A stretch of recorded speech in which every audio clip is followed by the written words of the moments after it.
যানবাহনের এই দীর্ঘ সারি হয়তো মনে করিয়ে দিতে পারে রাস্তায় হয়তো সড়ক দুর্ঘটনা ঘটেছে, না হয় রাস্তায় দীর্ঘ জ্যাম লেগে আছে।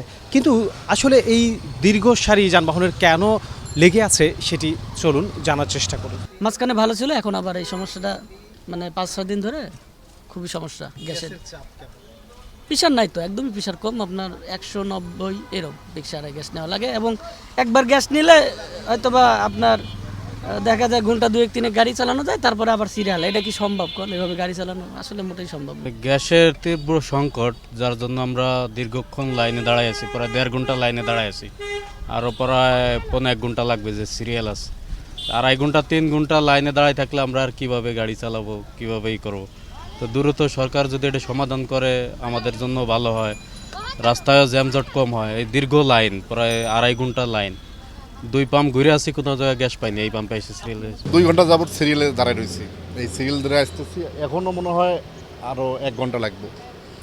বলা যায় না, আল্লাহ পাক ভালো জানে যে আমাদের যারা সিএনজিতে গাড়ি চালায় তাদের যে কী হবে আগামীতে বা বর্তমান মানে বলা মুসিবত। তো 2 সপ্তাহ ধরে পাম্পে একবারে প্রেশার কম, বলা চলে প্রেশার নাই। তারপরে ওই যে দীর্ঘ লম্বা লাইন, গত 2 ঘন্টায় এই লাইন আমি ইয়ে করে আসতেছি, আরও 2টা ট্রাই করে আসছি, একই অবস্থা, সবখানে একই অবস্থা, কোনো সমাধান দেখতেছি না। আমি আসছি প্রায় 2 ঘন্টা 18 মিনিট হয়ে গেছে।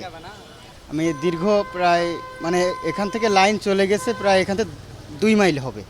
আমি তার পিছন থেকে সিরিয়াল দিয়ে এখানে আসছি, এখনও হয়তো আধা ঘন্টা 40 মিনিট লাগবে। এখনও ওই পর্যন্ত যাইতে, তাও পাবো কিনা এটা সন্দেহ আছে। এখনও পর্যন্ত যে সিরিয়াল, তা আমার মনে হয় 1 ঘন্টায়ও আমি পারবো বলে মনে হচ্ছে না। এই গ্যাসে হয়তো প্রেশারও নাই, প্রেশার হয়তো 100 থাকবে, নাহলে 100 থেকে আরও হয়তো 20 বেশি থাকবে, নাহলে সর্বোচ্চ 150 থাকবে। এর ভিতরে হয়তো 200-300 টাকার গ্যাস যদি ঢুকে হয়তো মানে আজকেই শেষ হয়ে যাবে। আজকে গ্যাস নিলে আজকে শেষ হয়ে যাবে, কালকে আর মানে আবার একই সিস্টেম। আমি প্রায় 1.5 ঘন্টা যাবত দাঁড়িয়ে আছি। তো গ্যাসের প্রেশার কম, গ্যাস লাইনে কম, এই কারণে এই গ্যাসের সিরিয়ালে দাঁড়ায় থাকতে হয়।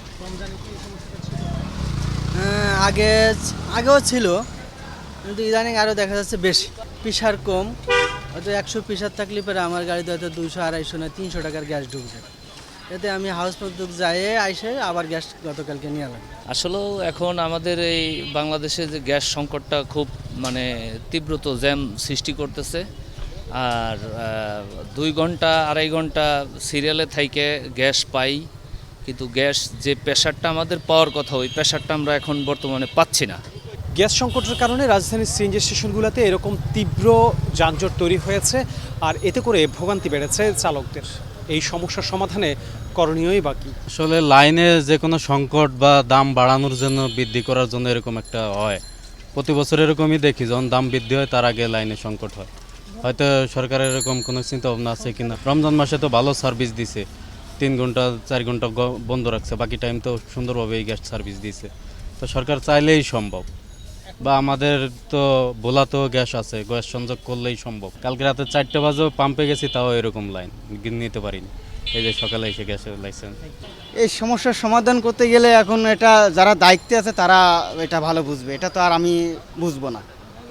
যারা এর দায়িত্বে আছে এটা মেন সমস্যাটা তো সব জায়গায়, এটা কেন হচ্ছে এটা যারা মানে এটা নিয়ে কাজ করে তারা এটা বুঝবে। সমস্যার সমাধানের উপায় যেটা, বন্ধের যে টাইমটা, এটা হয় লাগে আপনার 6টার পরে 9টা বাজে আবার চালু হয়। মাঝখানে যে 3 ঘন্টা যে বন্ধ থাকে, আমরা চাই যে 24 ঘন্টা চালু থাক, কোনো যানজট না থাকবে, যে যার সময় মতো নিয়ে নেবে গ্যাসটা।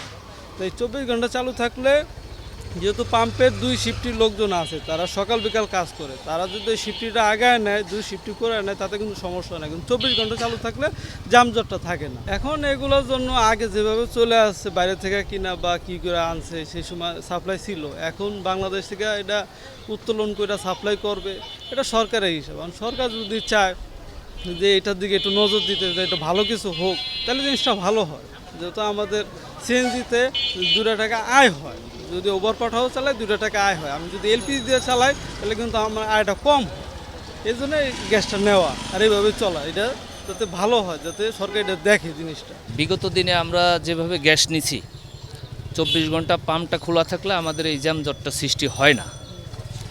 তো এখন বর্তমানে যে জ্যামজটটা সৃষ্টি হচ্ছে এর একটাই কারণ গ্যাস সংকট।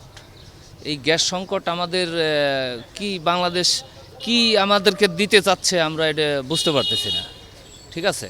তো এখন আর কি বলবো, এখন আমাদের বাংলাদেশের তত্ত্বাবধায়ক সরকার, আমরা চাই মানে আমাদের চাওয়া ছিল যে তত্ত্বাবধায়ক সরকার এসে আমাদের গ্যাস সংকটটা চলে যাবে, দ্রব্য মূল্য নিয়ন্ত্রণ থাকবে, সব কিছুই নিয়ন্ত্রণ থাকবে। কিন্তু এখন দেখতেছি আমাদের আরও মানে সমস্যাটা বেশি হচ্ছে। শুধুমাত্র সিএনজি স্টেশনগুলোতে গ্যাসের তীব্র সংকট বিষয়টি এমন নয়, বাসাবাড়ি থেকে শুরু করে কলকারখানা সব জায়গায় গ্যাসের সংকট রয়েছে। এই সংকট সমাধানে চালক থেকে শুরু করে সাধারণ মানুষও বলছেন সরকার আশু পদক্ষেপ গ্রহণ করবে। আনোয়ার হোসেন, নাগরিক, ঢাকা।